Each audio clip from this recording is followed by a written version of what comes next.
Hello and welcome to Queerly Thinking. My name is Reese Wheatley and I'm sitting here with Ollie Denny and Casey Bame. Welcome to the podcast. Hi. I've been waiting forever to get you guys on. So if you don't mind to tell me your pronouns real quick before we get started. Yeah, he, him. He, they. Gotcha.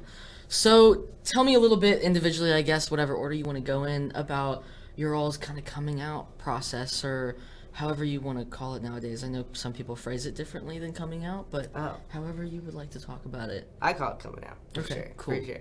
And I was like, after I went through like a big breakup, like 4 years ago, I like went and took care of a cabin for a week alone with just some dogs. And I was like, being alone's actually sick as fuck. The dogs turned you trans. I had that dog in me. Exactly. And so then I just spent like a whole year pretty much just by myself trying to figure stuff out. And because I didn't have like all the pressure of like what other people wanted from me and stuff, not only just like the pressure of people being like, you're not trans, but also like, you know, just overthinking it in general. Like, am I just rebelling against my parents by being trans? It doesn't matter. They're not talking to me, so it doesn't really matter at all. So I then I got a friend group, and I had kind of like accepted something was off, and by that point, but I didn't mention it to anybody. And then I binded in my room for the first time. I cried, and then I was on the porch with some of my friends, and I was like, hey, I think I'm a dude. And they were like, well, welcome to the brotherhood. And they dapped me up, and I was like, this is great. This is awesome. The best way to do it. The best way to go about it. Initiation. Yeah, and literally. And then within like a month, I was on T, and then, yeah, pretty much. Nice. Casey? Mine was a little bit rocky. I struggled a lot with just like coming out sexuality wise for a while because I grew up really religious, and it was firstly like no and just experience SSA, which is same-sex attraction, because they don't want to like label it as even gay or lesbian or anything like that. So like no, I'm just a person who struggles with it. And it's like, no, that means you're gay. And then I finally figured out sexuality, was pretty confident with that going into the first few years of college. And then I was like, this doesn't feel completely right still. And I met this group on Discord. They all are from different states, so I haven't really seen them in person. But they were like, you are more than welcome to experiment with names and pronouns here, and we're completely chill with that. Like, that's what a lot of us are also doing. So just do whatever. And I was actually playing Fortnite on a group with them. And at that point, I was using any pronouns. And they referred to me with she, her pronouns, and I was like, oh, they misgendered me. And I was like, wait, no, I'm using all pronouns right now. And then I was like, okay, guys, I gotta go. And I hung up, and I called one of them individually, and I was like, okay, so this happened, and I felt this way. What does that mean? And they were like, it means you don't like she, her pronouns. It is as simple as that. And they were like, you really don't need to, like, micro label or even, like, regular label. Like, if you don't want to use she, her pronouns, just go with the other two for right now and see how you feel like how comfortable you are after that. So then I started doing that, and for the first little bit I was fine with my name, but then I was like, no, definitely not. So played around with that a bit, and growing up there I always picked the name Cass whenever I would like play pretend or whatever, so that's always kind of resonated with me. And so I was like, okay, cool, I'll start going by Cass, and it's also a pretty androgynous name. So I went by Cass for a bit, and then was like, I need to probably have a more full name. So I went by Casper for a bit, but it just felt a little bit kind of like a joke, where it's like, hold on, that's a name, yes, but maybe not in a professional setting. So I didn't feel completely connected with it, but I was like, no, I need a full name. And then one of my friends brought up Casey, and I was like, I didn't even think of that, like, honestly. And I was like, perfect, I can use that if I'm feeling more effeminate one day, or if I'm feeling more masculine, I can go by Case or Cass. So it's a large variety of it.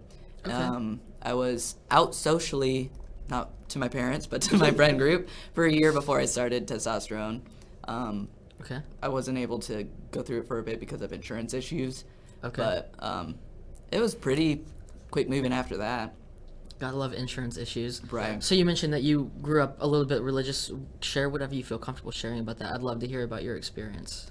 So my mom is a pastor's kid, so we were at church like Okay. 3 days a week, and honestly, it wasn't horrible, especially like early childhood, except for if I was sick. I have a pretty bad asthma, so I'd get like bronchitis like at least once a year.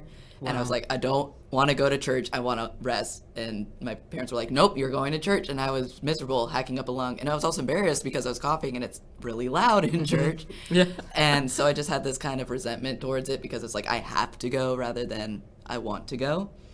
The friend part was really the only good thing.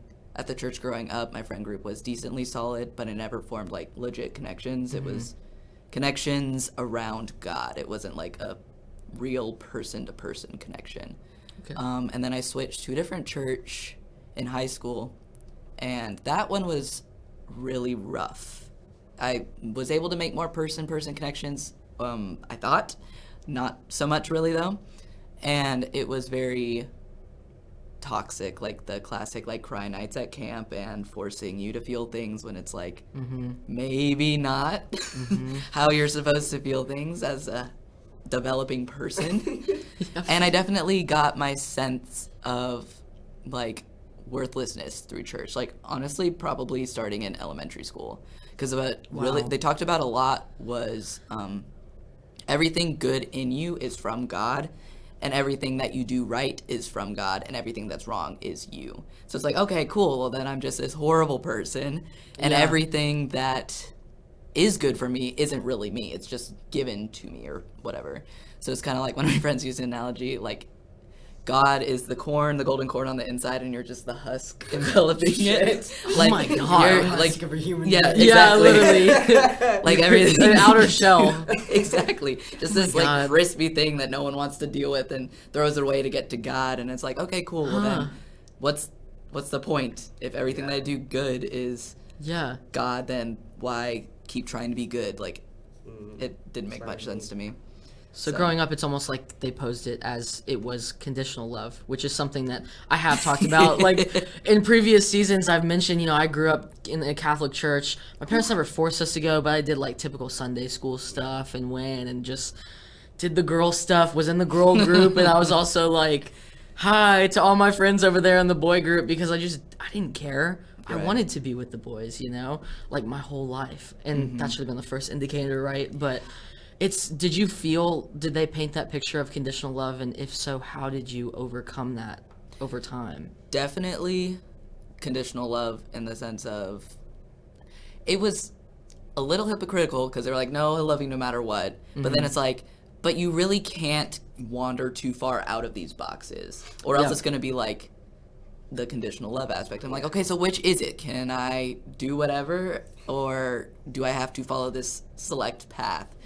And I also have similar experiences with like wanting to be with the boys or whatever, but in my youth group it was like if you're hanging out with the guys, you like the guys. Like Yeah. you Yep. could never be with the guys in a friend way. SLUT. Yeah. Yeah. And so, and I didn't have any attraction to men, so I was like, I would make up crushes because it was like, I didn't quite know I Okay. was gay at that point, like, Gotcha.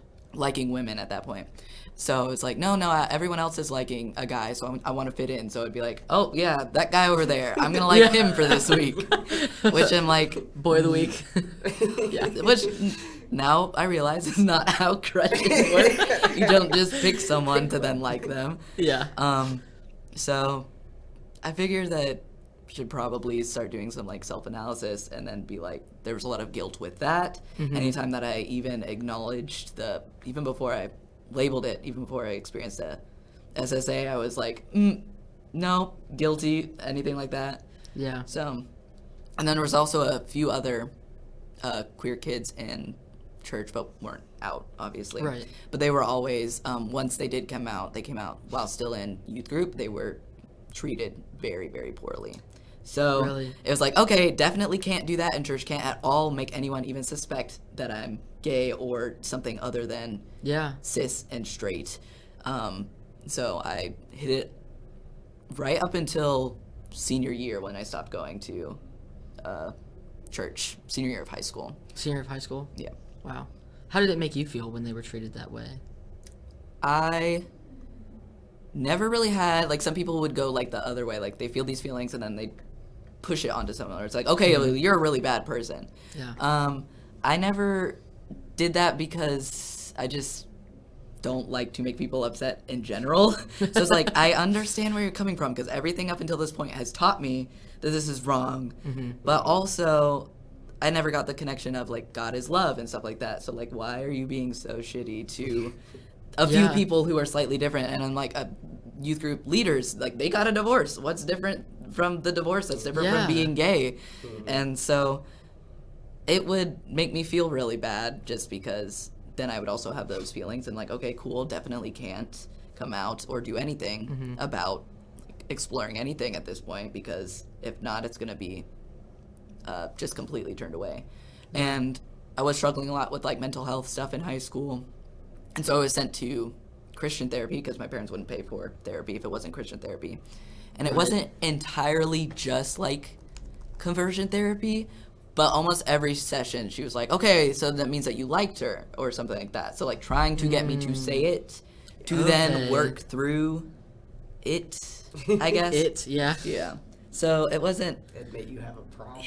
It wasn't super direct, like, okay, we're going to sit down and explain all these things of why you are the way you are. But it's like, you need to say why you are the way you are so that we can go straight down the road of conversion, like converting back to being... Did you ever go that path? Like, you never said that, did you? Or... No. Okay, so you didn't it would be to the point where she would be trying to force me to talk, and I would be like, I don't have anything to talk about. Like, aren't you supposed to be asking me the questions and I answer them? Right. Like, yes, I talk a little bit, but, like, if I run out of things to say, that's where you ask the questions.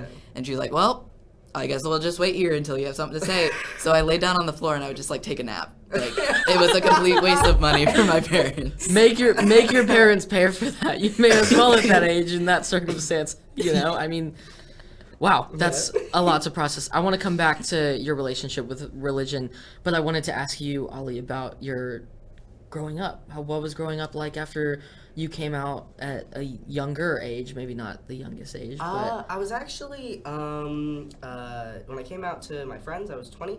When I came out to my family, I was 21.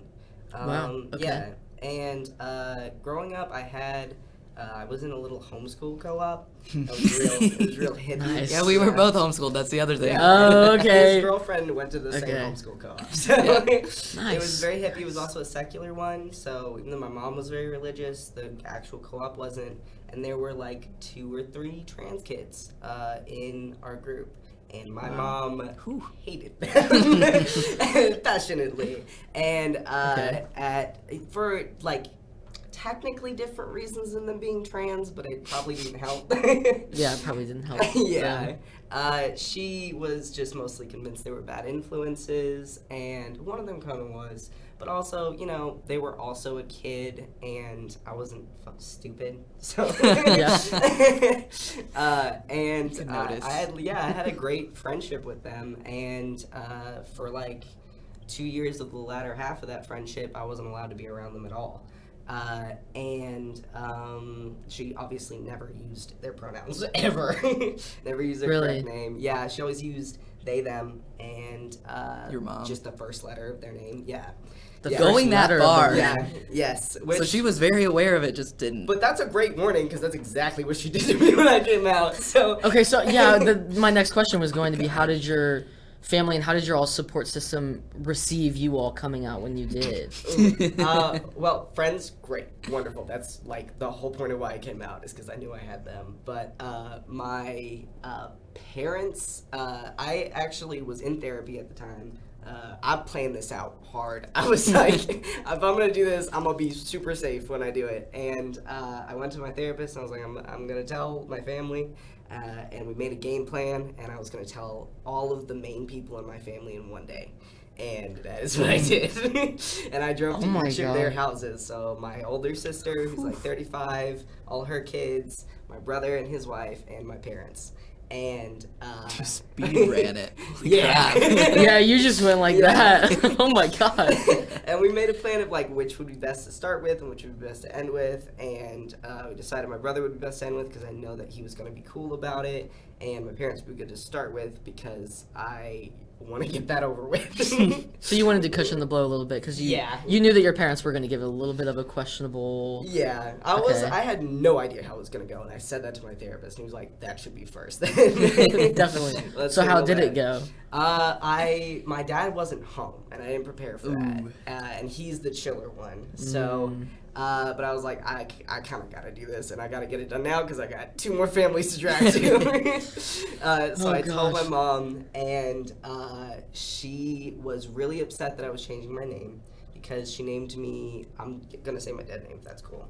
Go for it. Okay. She named me Olivia after the olive branch in the Bible.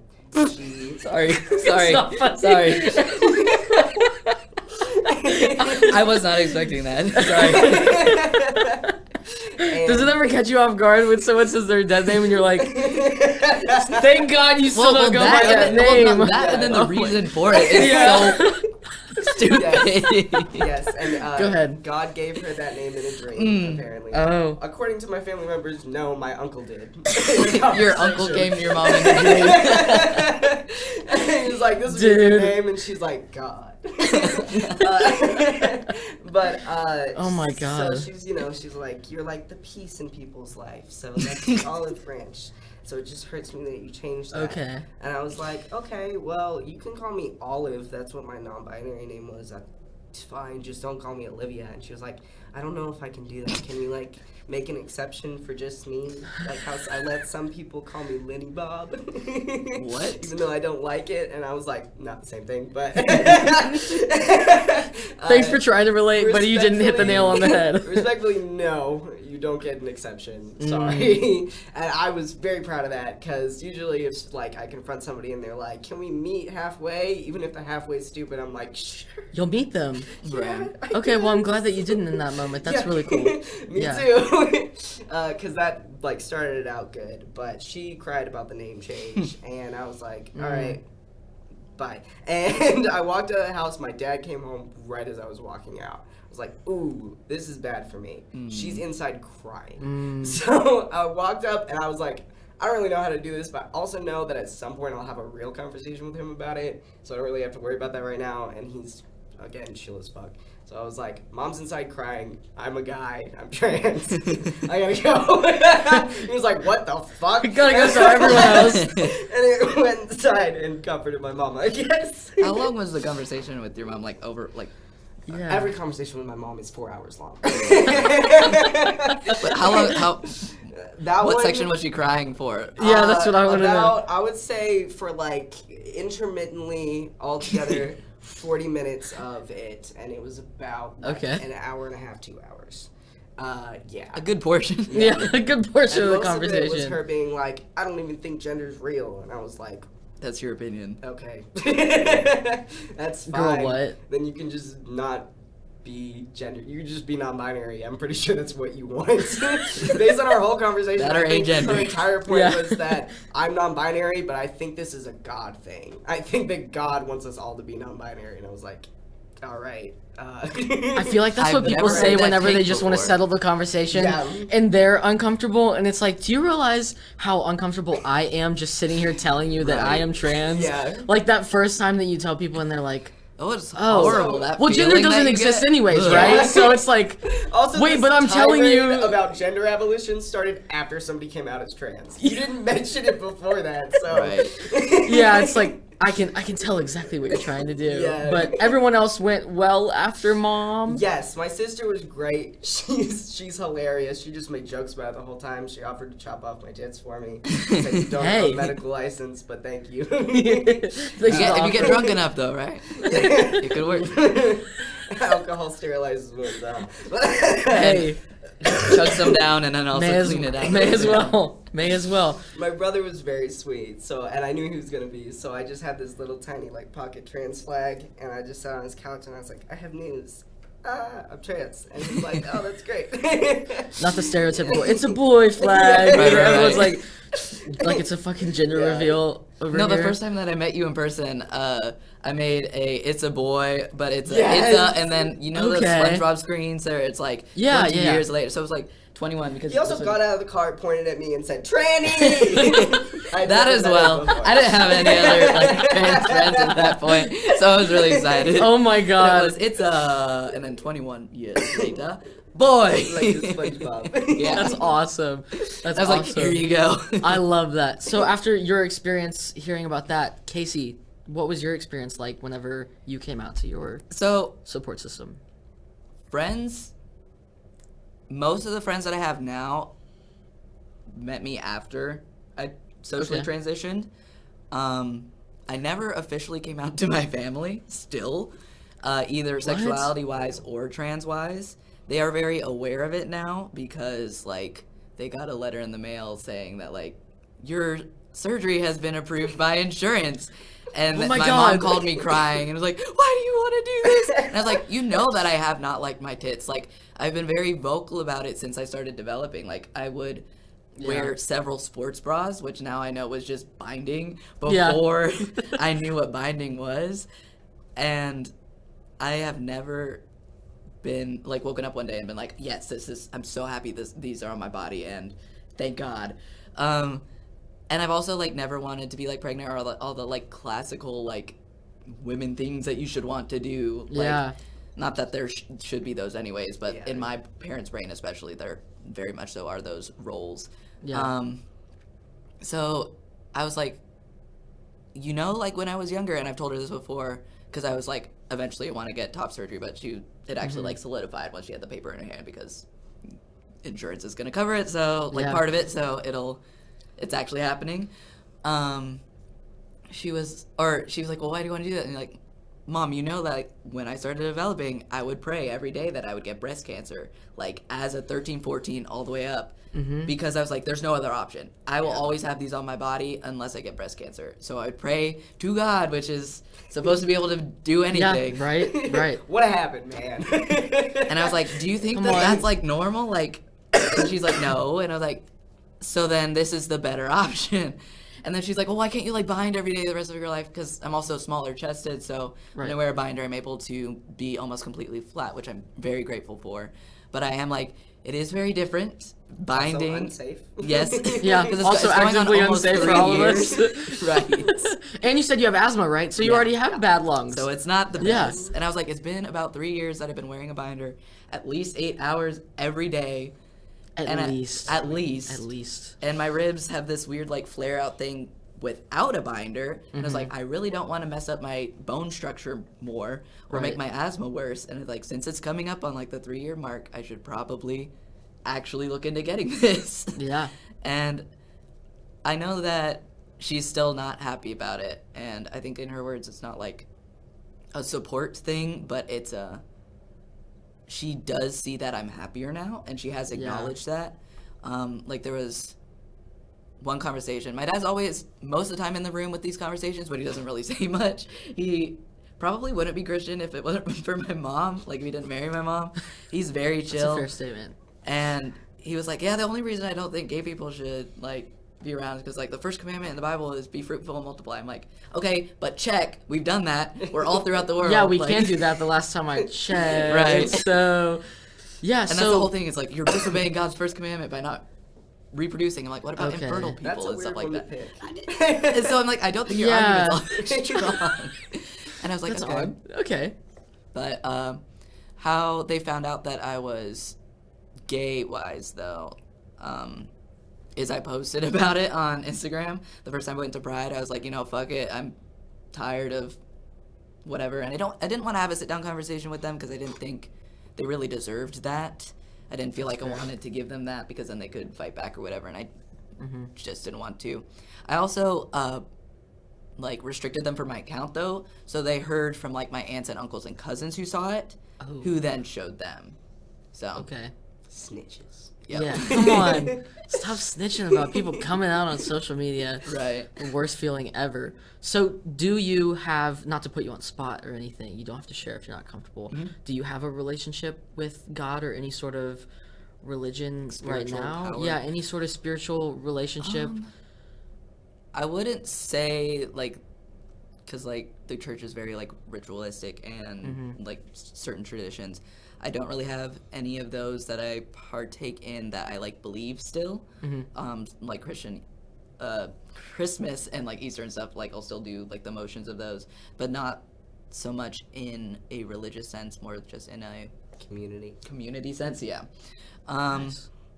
I wouldn't necessarily say that I am atheist, but I also don't believe in the Christian God. So if anything, it would be agnostic probably, because I'm not completely opposed to there being a higher power. I just don't think that one religion has like hit it on the head completely and like this is the actual truth. And I'm like, okay, but what are the odds? Like there are so many other religions. What are the odds that this exact rendition of God is correct?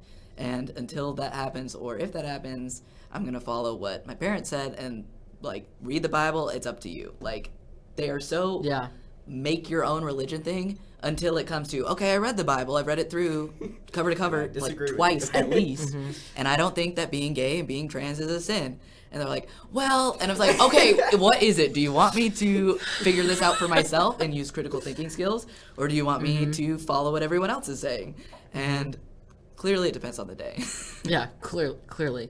But thank you for sharing. But moving on a little bit to gender euphoria, I'd love to hear what makes you all euphoric. Let's talk about this because we talked a little bit about, because I go to the club meetings that you all have. Can you tell me how to pronounce the name of the club? Sissant. Sissant. I am not perfect. I just, you don't even want to know the kind of things. I would just sit there and be like, how do you... Sis... NT? Sis... And I was like... Maybe I should just stop trying and then just ask them to say it on the podcast because I sound like a fool. And I'm inviting all my friends to this club and they're like, "What is it called?" And I'm like, "Cis not." Cis not. I mean, that's what it's for. Essentially, but we'll get rid of the apostrophe. Yeah, exactly. Fuck it, just cis not in all caps. By the way, but the logo is perfect. I love the club. Is amazing. It's so much fun. Not to sit here and promote it. We should. But, like, it's such an open space, and that in itself is euphoria for me. Like, every other week, I wish it was every week, personally. But, next semester it will be. I'll be graduated, you'll be graduated. But if you're around, we're still going to those meetings. Right. Just to have some sort of sense of community. But what is euphoria for you guys, besides those meetings that you made? Can we start? Okay. One that's very specific and possibly rude to the people who are saying it is I have a very specific sense of euphoria from when gay guys freak the fuck out that they might be gay because they're attracted to me. That feels awesome. It's not gay that I like you, right? And I'm like, it is. Definitely. It's a little gay. Yeah. Like cis guys or just any guy. Well, trans guys don't do that. Yeah, trans guys are. They're like, oh, I guess I'm gay. Generally a little less creepy. Yeah, but You've had creepy experiences? Oh God. What? Oh God. No way. As a trans Never. guy. No. On Grindr. Yeah. But yeah. Hard cringe. Also, Oh God. More gender euphoria. I really like. I really like physically, like in my body, looking like a guy, and then being as feminine in every other part as possible. Just, you know. Okay. And like your ears, presentation? Yeah, exactly. Okay. Yeah. Cool. Anything that makes me feel like a twink. That's some major gender euphoria. Oh, and also my brother telling me he always wanted a little brother. I cried. I cried for a while. Oh yeah. That's really good. Your turn. Yeah. I recently got a packer, which is just a Nice. fake penis that you put in your pants to then give a bulge-like Yep. appearance. I think this is how cis guys feel about belt buckles, like what they really big belt buckles. Because I'm just like, oh yeah, I can just do whatever. And it's like, it's been really good, especially like jeans and stuff. And then like I have to wear dress pants to work, and I was just always really self-conscious about it not sitting right. And I wouldn't get like misgendered at work or anything. I'm lucky that I'm able to pass majority of the time now.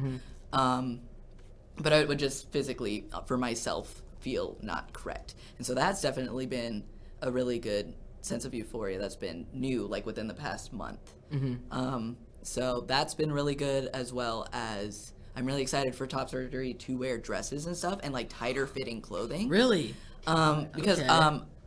I would say that I'm gender fluid, so I'm never fully a girl, but I definitely have more androgyny / non-binary and like more effeminate non-binary. Okay. But definitely never a woman. So I also like, because I grew up like socialized as a woman, I guess you could say. Yeah. I would consider how I like with my girlfriend, how I would love her would be very similar to like WLW relationship rather than like a cis relationship. Okay. Like there are aspects of it where it's like, yes, I'm definitely like the guy in relationship in this aspect, but it's also very freeing to just both of us be both of those roles at some point in the relationship. Like she can be the guy in the relationship for these aspects, and then I could be the guy in the relationship as well as then I could be the girl in the relationship without gender changing. Like that's where I'm like, gender just shouldn't exist because all of these things. Yeah. Yeah, I'm really excited for just tighter fitting clothing and stuff like that to feel more comfortable in my body and not be like, all right, pulling on shirt and Oh my God, clothing. yeah. Oh my God, all my friends are always like, we can see where you've pulled at your shirt so much. I'm like, can you fuck off? Yeah, can like, you do you please- know how annoying No, it is I- to have you point out my pull spots on my shirt? Right. Like, I'm wearing a nice shirt and they're like, stop. Like, we just ironed that. And I'm like, Right. it's a fair point, you know? But top surgery is so Yes. exciting. You're literally getting it a few days after graduation. It's like a month. It's 3 days away from being a month away exactly, which is crazy.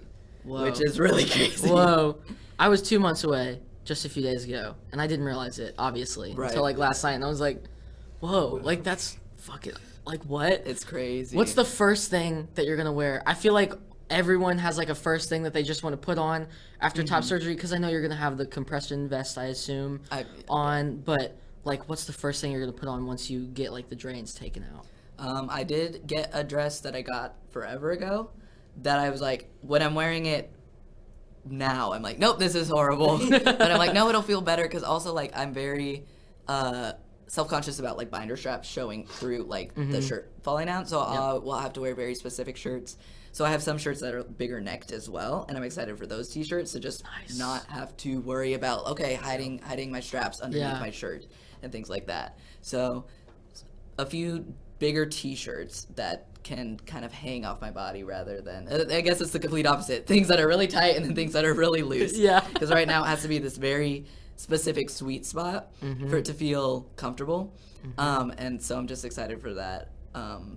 But also, one more thing that I want to say that I'm euphoric about that I was not expecting. The happy trail, like the little belly hairs that you get from testosterone. Yes. I'm like, Dude, they're those are just the so best. soft and just the best. Yes, those are the best. But also, like, when at like my top surgery consultation, they were like, "Do you want to shave any of that?" And I was like, "Is it bad? Like, I'm blonde. Like, Right. what do you want me to do? It barely shows." I was like, "I have a Exactly. few chest hairs that are darker. like 3. and it's so nice." And no, I'm not shaving them. And can you make sure and not cut those parts Right. because that'd be fantastic. Exactly. But the very first thing I want to wear is like a tank top, but like the white kind that, like, you know, those cis straight Yes. guys are walking around all the time in the summer.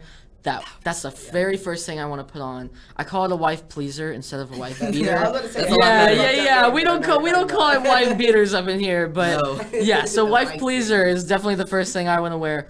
But moving along that'd with be like good. the euphoria of all of it, unless you all had something to add to the euphoria conversation, Yeah, I got one thing. go for it. We should be able to look like prepubescent boys with our facial hair. Just this makes me feel so fucking happy. I don't care that It looks good, dude. It That looks and good. boots. It's Get cute. yourself a nice pair of boots, and you'll feel so much more like a man. A nice pair of boots. Yeah. I Like got, country boots or Blundstones. just like Chelsea. I got I'm learning the Blundstones, names of the like boots. hiking Okay. boots. I Yeah. No clue. I'm sure I cowboy think that boots that would be would- a step up from where I'm at right now. I have Blundstones, which are like hiking boots. They are Okay. a bit expensive, but I Australian. collected all of the money from like my birthday and was like, I'm getting boots, and it was the best decision because I'm just like, I Nice. can like march around. I'm like, even better. Got my belt buckle The big one. and my boots, and I feel like a dude.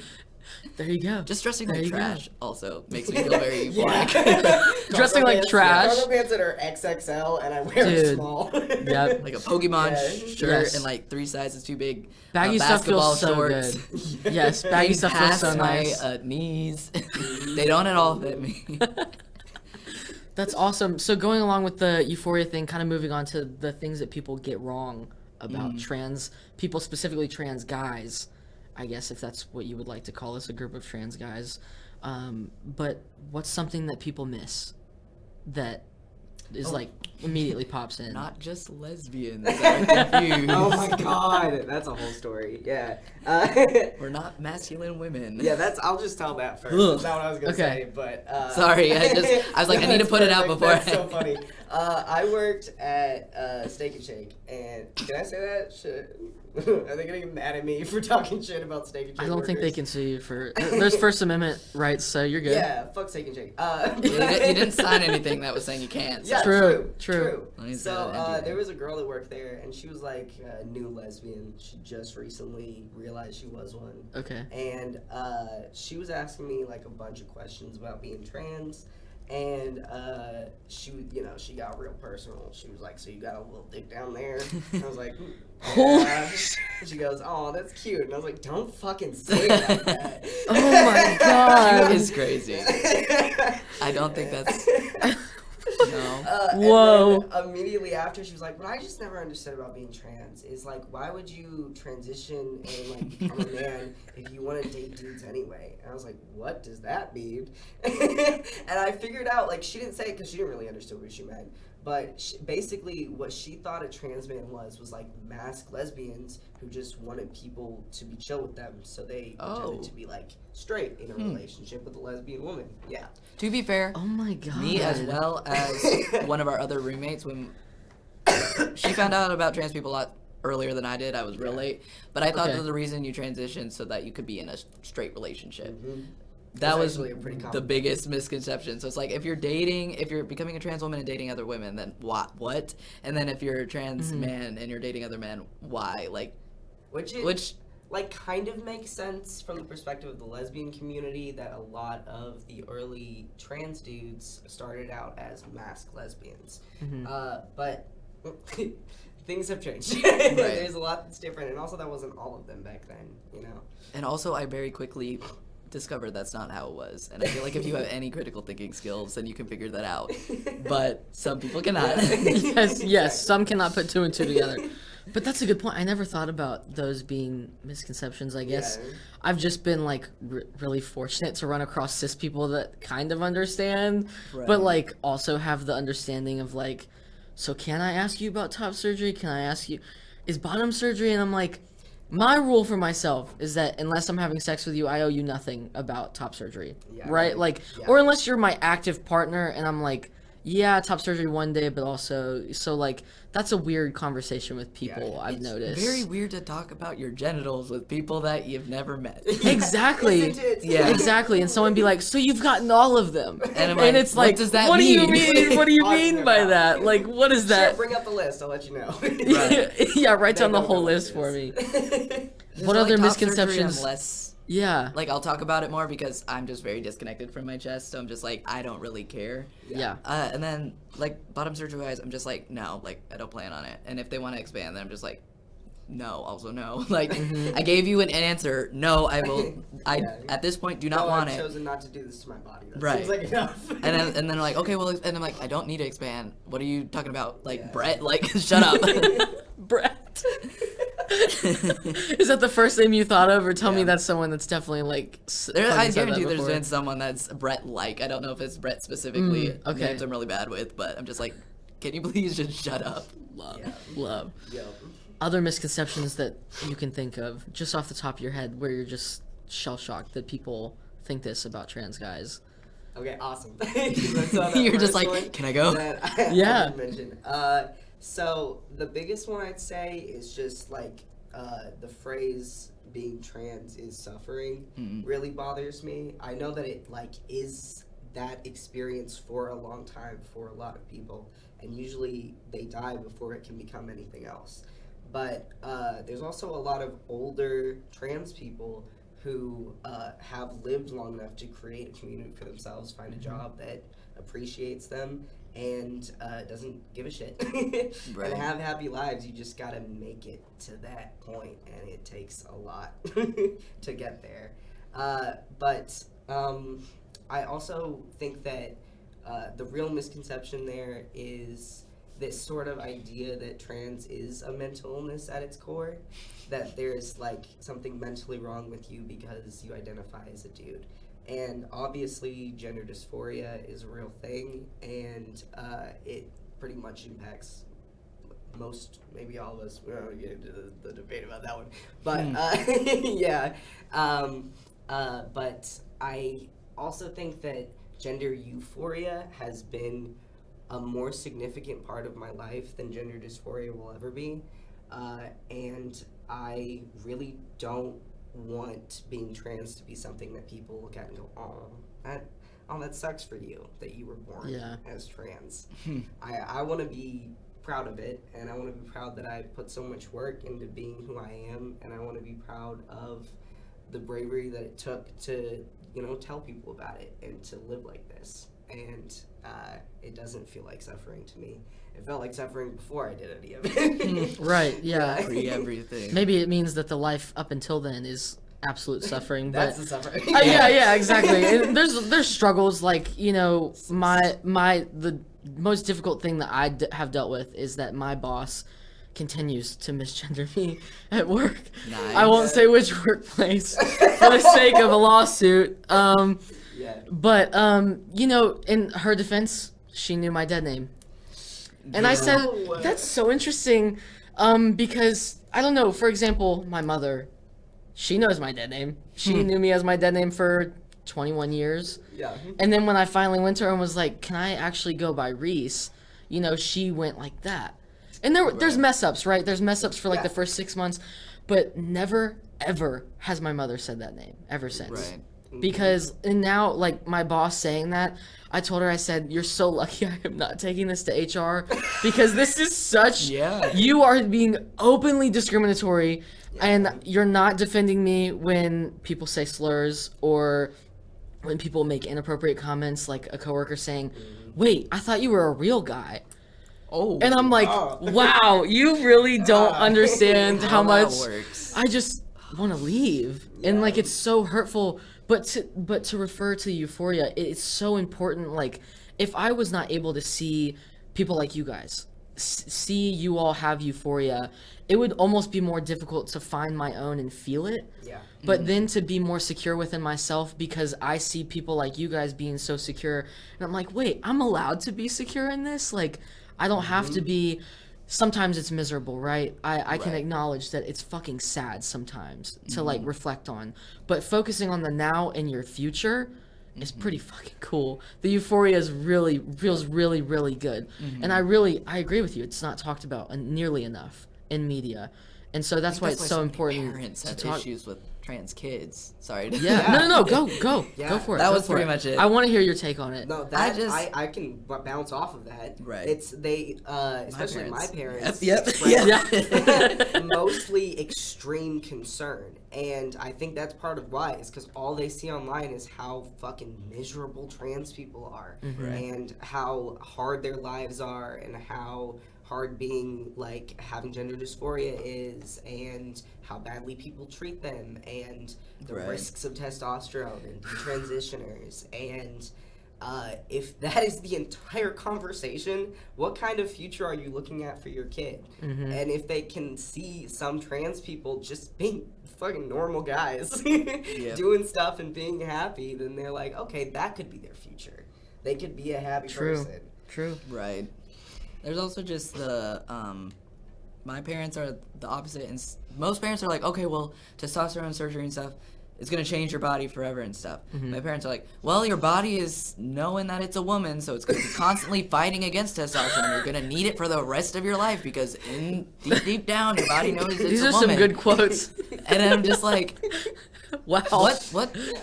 Like, so what? Like, you're diabetic, mom. Like, you're gonna need insulin for the rest of your life. Like, is that gonna does that mean that you're different because you need like fake insulin rather than your body producing insulin? Like, That's a Yeah. really does that comparison. mean that you're less of a person because you have That is to a have really this good comparison. thing in it? Like, you have to have a pump and stuff like that? And I'm like, just because my body needs something for me to feel better, to feel myself and stuff like that, to live and to function, does that Doesn't make me less of like, anything. it doesn't make me Yeah. less of whatever. Yeah. And then they were also like, well, you know, like with top surgery, you have like scars and stuff. I'm like, yes, I'm aware of that.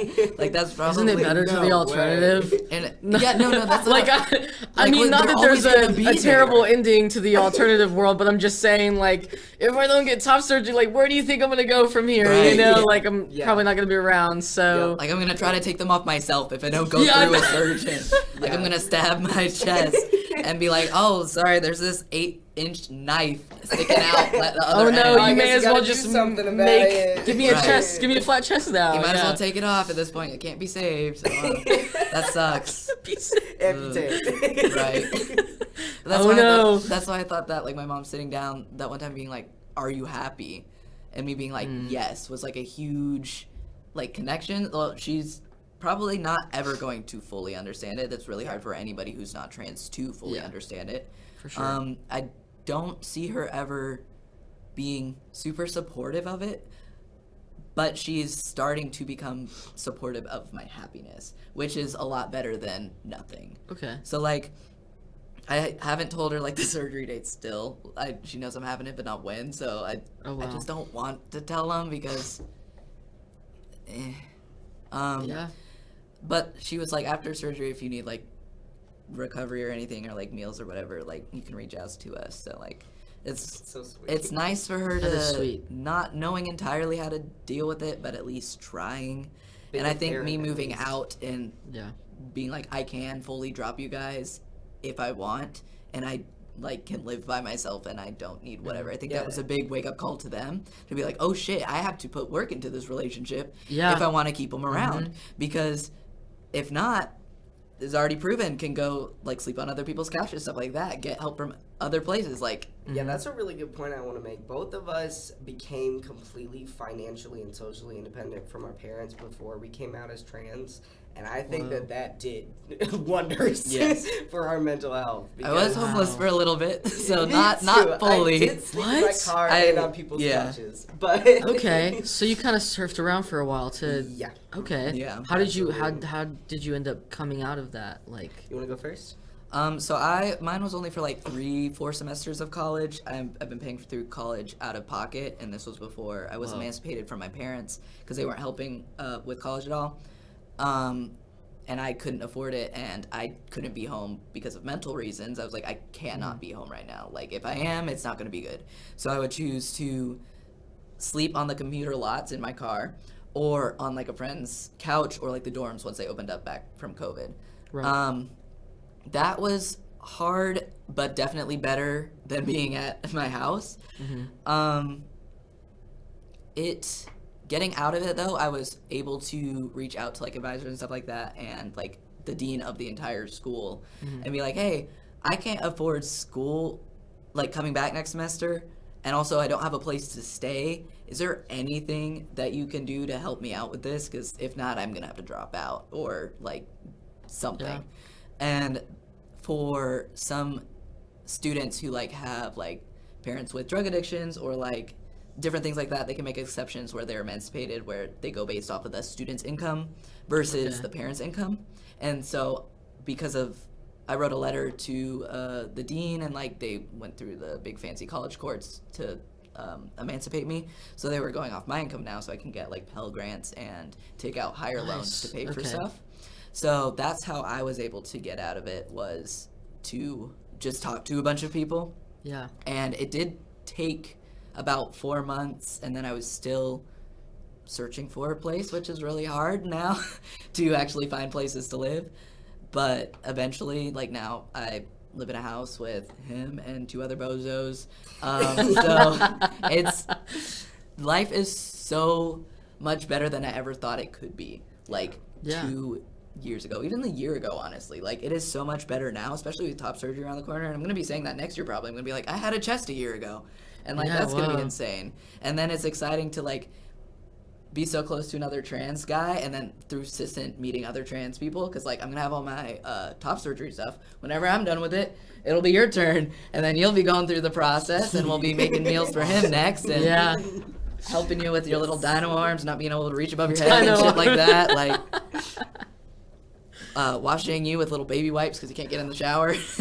Oh my god, I dread that. I dread Yeah, that those so are- much. My friends made me a little care package after I got the confirmation of the date and everything, with like dude wipes, a mastectomy pillow. I think is it's called. What it's the called? one that yeah. hooks over and then hooks back. Yes. Yeah, and then some dry shampoo, which I've never used before. But the other advice was to shave my armpits before surgery. Yeah, I've heard that. Because but also apparently then it's supposed to get really slimy. bad.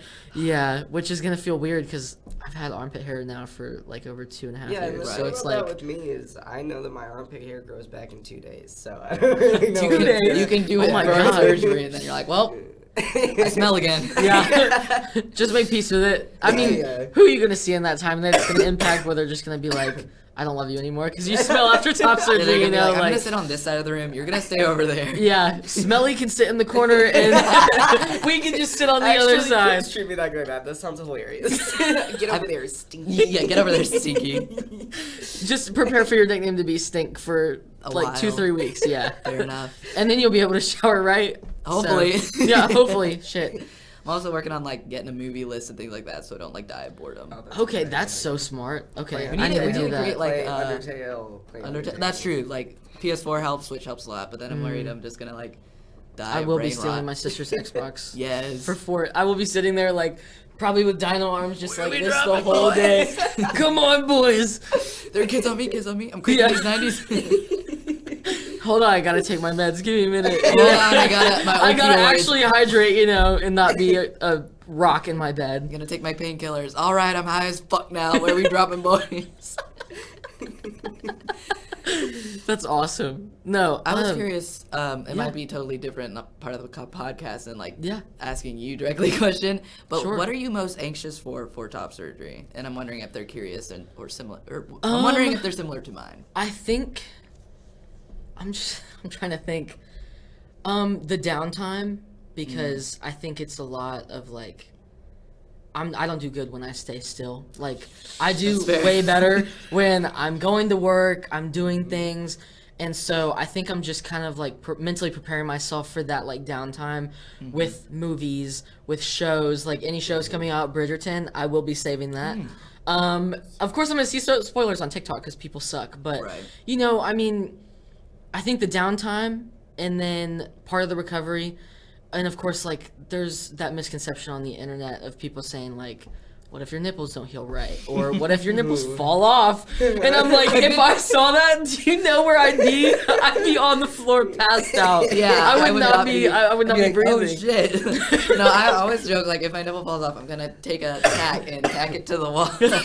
I definitely would be rushing to some doctor, but I'm just like, no, I'm just gonna tack it up there. Like, But it did make me feel better when Dr. Drake, you know, was like that. It had like 98% of the time people were recovering are just fine. Right. We've only had one instance where like a nipple dried up and it was questionable, but it didn't like fall off. And I'm like, oh, that makes me feel better, I guess. shriveled But like, up. oh my did god. it stay shriveled? Did it never go back to normal? Oh my god. I guess I'm also anxious about that I could too. have taken like, off at that point. If do it we was- get to like tell them the shape of the nipples or like I've I kind of would- talked yeah, about the How does size the and nipple like thing work? 'Cause and I'm my like nipples are what like shape that is big, it? so what are they gonna do?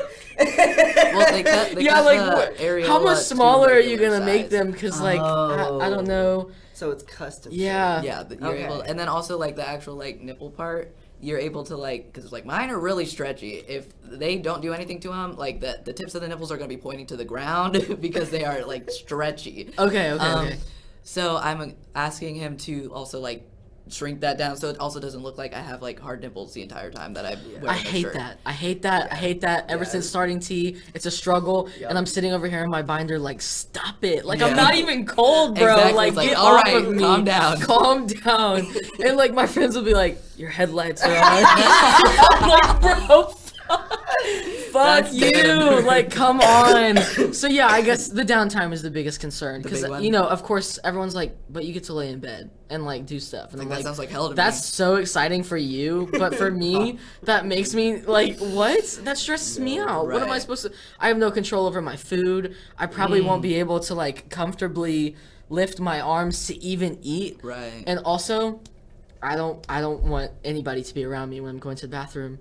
My friend had a struggle with being constipated after surgery, but like, poops are nice by yourself. And Yeah, to they're have really it nice to be when you were like, away. I don't know, like 5 or 6, and be like, "Mommy, can you please come to the bathroom and wipe help my me because I ass?" can't even reach around." Like, that's No, that's awful. one of the things I'm most anxious for. So I guess at the end of the day, it's like a control issue. Like I that's hate true. being out of control, but like I really do. I am fortunate enough to have parents that are just like, we'll do anything and everything for you, and so I'm gonna go live with them in my recovery time. So I have that. I'm very fortunate. That's great. And so I'm just like, but still, it's a loss of control and it makes me uncomfortable. But sometimes the uncomfortable is where we become the most comfortable. Funny Right. enough.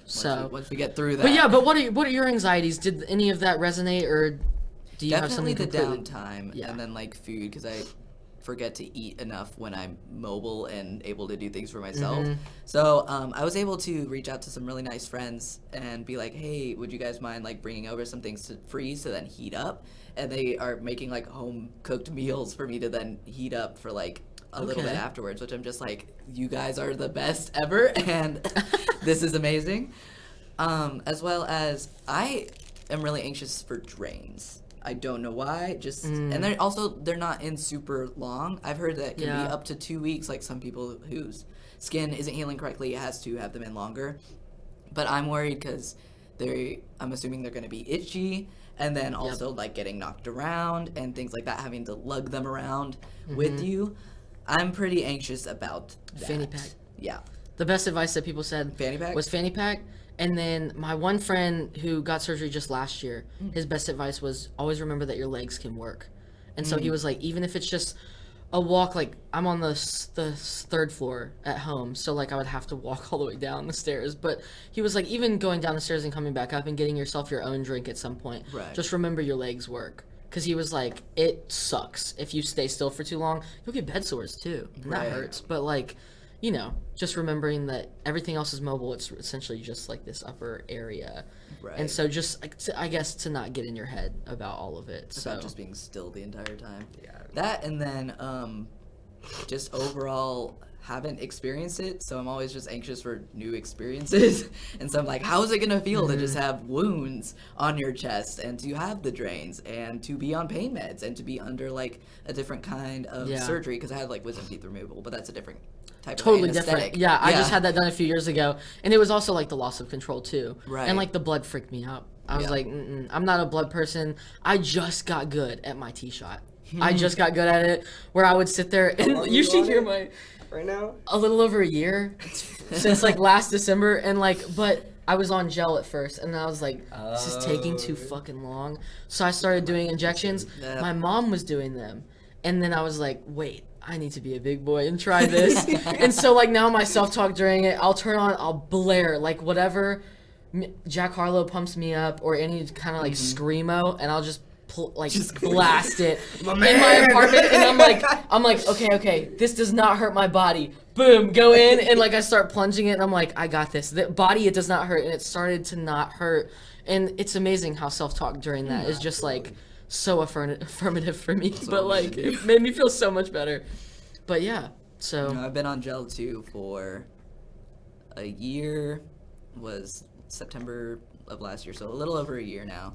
And I've been trying to have them to up my dose to 4 pumps a day, but they still haven't. And I'm like, don't make me go on shots. I don't want to go on shots. yeah, is it like the needle thing for you, Yeah, or okay? Definitely. Okay, That's the it's other thing definitely a after struggle surgery. still. So I know But they too have many like people the that have EpiPen shot ones anxiety. that like automatically do it for you. The But then EpiPen things. insurance, Yeah. they're more expensive because Insurance is cool, funky though. with those Yeah. things, you know. So That's always good. yeah, So I'm just like, no, I just want to do gel, and because I also then feel like I'd be so anxious. Like I've heard that it gets really bad right before your shot. Like, you get really down testosterone lows, and then you feel really, like, feverish almost, like, the day after, from some people's experience. Not everybody, obviously. That's weird. But I was like, I kind of want to be able to be as stable as possible in that medication-wise so that I can focus on everything else mentally-wise. That's fair. So, and then needles, so. Yeah. But I probably will eventually have to go to shots once my insurance changes when I'm off my parents. Damn. So when it stops being $40 a month and I will starts say being I've 400, never experienced like feverishness or anything. or Really? feeling just off. Yeah. Really? Well, honestly, there's only one symptom and it's not that bad, and it's just What's the symptom? Being horny. yeah. Don't Yeah. be, I was gonna say, don't be mysterious. Tell us what it is. I was like, Come I on. know that. Yeah. I know what that means. We all know. Right. Come But on. that's the only one that's even like a problem. Well, But, I yeah. recently found out that there's you It's a can problem, go to the alright? doctor. Like, You sound like a bunny. You're like, that's an issue for me. exactly. It ain't an issue. I got it. It's just that it just happens. It's not an issue though. Yeah. But I found out there was a shot that you can get like 4 times a month, like going to the doctor to get like your dose all in one time.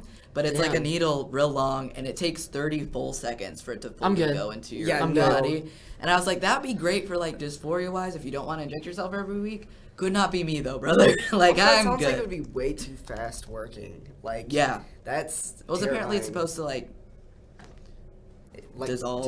okay, so it distributes itself in your body over Yeah. time. Okay. But I'm still like, no, I'm good. I'm really good. Because I'm like, if the amount of changes that I had in the past, like, It just year happened the next day. Just then I would. You woke up and you're like, No I idea got a how full to beard. process No, it is very, very Terrifying. bizarre, all of the changes. That would be insane. I mean, it would be great, probably, but also that would, like. Imagine that's if they all- just did one tee shot and they're like, you're gonna be a guy the rest of your life. Here you go. Yeah. And then they just And did that's it and you're like, yo, what? Like, Force mask. You're just like, I hate Yeah. women now. whoa, whoa. Oh my god. Don't even get me started. It's a whole thing. On women? On the hatred of women? Don't even get me started about It's a whole new approach, okay? It's a whole new approach. Growing up AFAB, it's just very, very different to have like how do I be a feminist as a trans guy as opposed to and also like make the same jokes that I want to make without coming off like an asshole. Right. Yeah. So I'm still Oh, it's navigating that, hard. but luckily I have strong women in my life that will call me out for my bullshit and be like, that's not as funny as you think it is, and maybe you should leave the women jokes to us. That's Right. fair. I That's a love fair that. point. That feels great, honestly. They need I to love do when they that. Yeah, it's Right. necessary. Great. It's necessary. But wrapping up here, is there anything else that you guys want to touch on before we head out? No. I No. can't think of anything. Not anything. My mind's blank. Yeah. My mind is It's blank. empty. After talking about everything, it's just like, It's like, what else? That's nice. Yeah, but yeah, thank you guys so much for being on Queerly Thinking. I hope to have you back eventually Yeah, when this that'd is be not awesome. my podcast. But thank you so much for coming on. This has been Queerly Thinking. Join me next time for probably one of the last episodes. Thank you.